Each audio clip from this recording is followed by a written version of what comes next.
Ap Bac, South Vietnam, January 2nd, 1963. 400 Viet Cong dug into the tree lines around a rice paddy nobody outside Dinh Thuong province had ever heard of.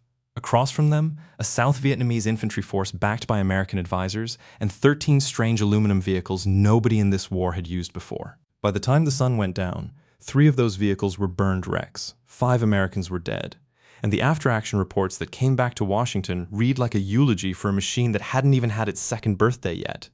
Here's the part almost nobody remembers. That machine didn't die at Ap Bac. It went on to serve in Vietnam for another decade, then Desert Storm, then Iraq, then Afghanistan. It is, right now, sitting in motor pools in more than 60 countries, 63 years after it rolled off the drawing board as a temporary, stopgap, good-enough-for-now solution. This is the M113. And this is not a story about a tank. This is a story about how the US Army built the most disposable vehicle it could imagine, and accidentally created something it couldn't kill. The problem nobody wanted TOADM it. Korea exposed a hole in American doctrine nobody wanted to talk about out loud. Infantry rode into battle in the M75, a steel-hulled personnel carrier so heavy, so expensive, and so mechanically miserable that units dreaded maintaining it. Then came the M59, its cheaper replacement. Cheaper wasn't better. It was slower. It was underpowered. It broke down at a rate that made commanders furious. Both vehicles shared one fatal flaw: steel.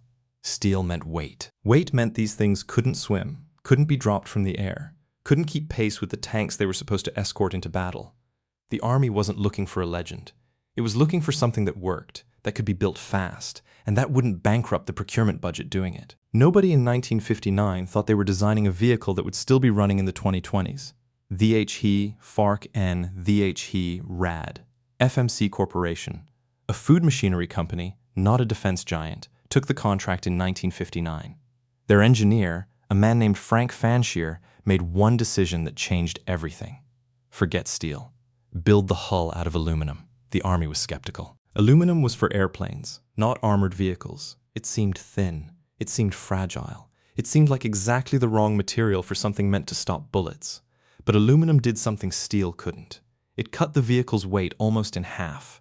Half the weight meant it could float. It meant it could be airlifted by helicopter. It meant a top speed of 42 miles per hour instead of the M59's sluggish 32. The Army approved it in 1960. Full production started in 1960. First units hit the field in 1961. No decade-long development cycle. No cost overruns that ate a defense budget alive. Just a company that solved a weight problem with a material nobody expected, and delivered. The hull, that SHOULD have worked. Combat weight, just under 12 tons. Compare that to the M60 Patton tank rolling alongside it at over 50 tons. The M113 was a featherweight standing next to armored giants, and that was the entire point. That lightweight meant a single C-130 could carry it. It meant the vehicle could be dropped by parachute directly into a landing zone, ready to fight within minutes. No other vehicle of its size in 1961 could make that claim. It was also amphibious, not with special kits bolted on later, but from day one. Track movement alone pushed it through water at roughly 3.6 miles per hour. Crossing a river that would have stopped a Korean War-era carrier cold became a non-event. Underneath sat a Detroit diesel 6V53 engine, 215 horsepower, enough to push this light hull to speeds infantry carriers simply hadn't reached before.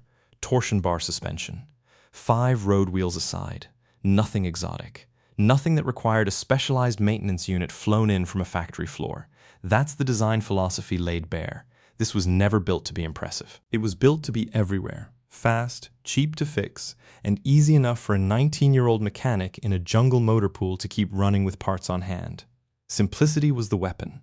Gyuan, that wasn't, point.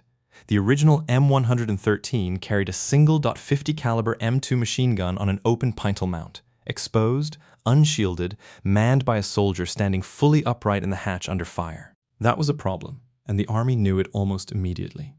The answer came fast. The M113A1, and later variants fitted with the T-shaped cupola, giving that gunner armor protection for the first time. But here's what made the M113 different from almost every other armored vehicle program in history. The base hull barely mattered. What mattered was what you could bolt onto it. mortar carriers. TOW anti-tank missile launchers. Command post variants stuffed with radios. Ambulance versions.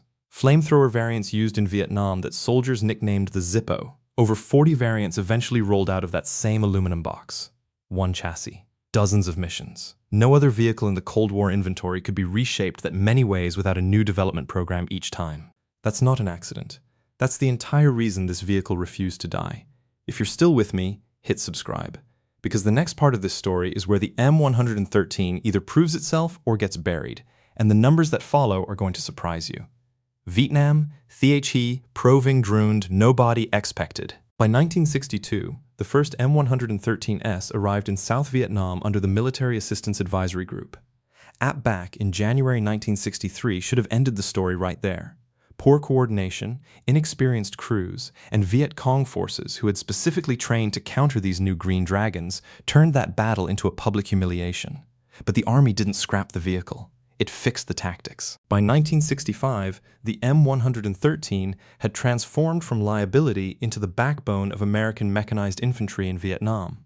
The 1st Cavalry Division, the 25th Infantry Division, armored cavalry squadrons running fire support bases across the Mekong Delta. All of them depended on this aluminum hull to move through terrain that swallowed wheeled vehicles whole. Over 10,000 M113S eventually served in Vietnam. That single conflict became the largest combat employment of armored personnel carriers in American history up to that point. Crews stripped off unnecessary weight, added extra armor plates, scavenged and fabricated in the field, mounted extra machine guns wherever they'd fit. The vehicle that arrived as a taxi for infantry left Vietnam as something closer to a light tank, because the soldiers using it adapted it faster than Washington could write new specifications. That's the pattern that would repeat for the next 6 decades. The export, numbers, that tell, the real story. Here's where the M113 stops being an American story and becomes a global one. Over 80,000 units built. More than any other armored fighting vehicle in Western history. Operators in more than 44 countries, from Israel to Australia to Brazil to nearly every NATO member that existed during the Cold War. Israel used M113S, locally modified into the Zelda, as the backbone of its mechanized infantry through multiple wars, adding spaced armor and reactive armor kits that transformed the original design almost beyond recognition. Australia still operates upgraded M113AS4 variants today, more than 60 years after the original contract was signed. That's not nostalgia. That's a country deciding, repeatedly, that nothing else on offer justified the cost of full replacement. Compare that production run, 80,000 units, to almost any Cold War combat vehicle program you can name. Nothing else comes close. Not in volume, not in the number of flags it served under, not in the number of decades it stayed relevant. That kind of number doesn't happen by accident. It happens when a design is right enough, cheap enough, and adaptable enough that replacing it costs more than keeping it. The rival, that was, subcpo, replace at to, replace it. The Soviet answer was the BMP-1, introduced in 1966. Faster, better armed with a 73mm gun and an anti-tank missile launcher, genuinely more lethal on paper. But the BMP-1 was also a fire trap. Its fuel and ammunition storage put crews at catastrophic risk from spalling and internal explosions, a flaw that got brutally exposed in later conflicts in the Middle East and Chechnya. The M113, by contrast, was never trying to win a firepower contest. It was trying to survive long enough to deliver infantry and get out. Its design philosophy wasn't kill the enemy vehicle. It was keep the crew alive and keep the fleet running. That distinction is the whole story in miniature.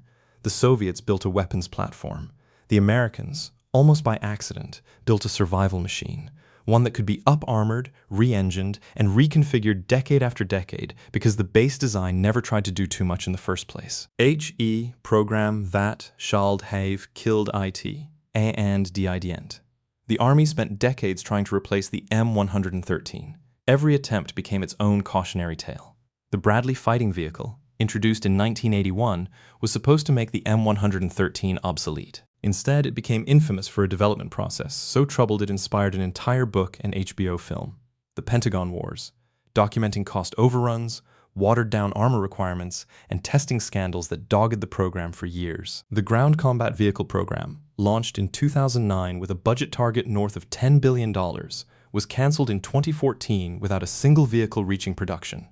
The optionally manned fighting vehicle program that followed collapsed too in 2020 after the sole qualifying bidder withdrew. 3 major programs, billions of dollars, decades of engineering effort. And the aluminum box designed in 1959 on what was, relatively speaking, a shoestring budget outlived every single attempt to bury it.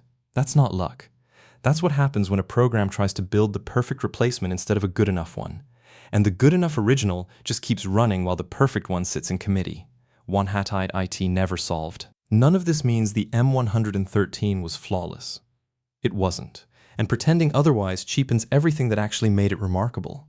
That aluminum hull that made it light enough to fly also made it dangerously vulnerable to modern anti-tank weapons, RPGs, and IEDs.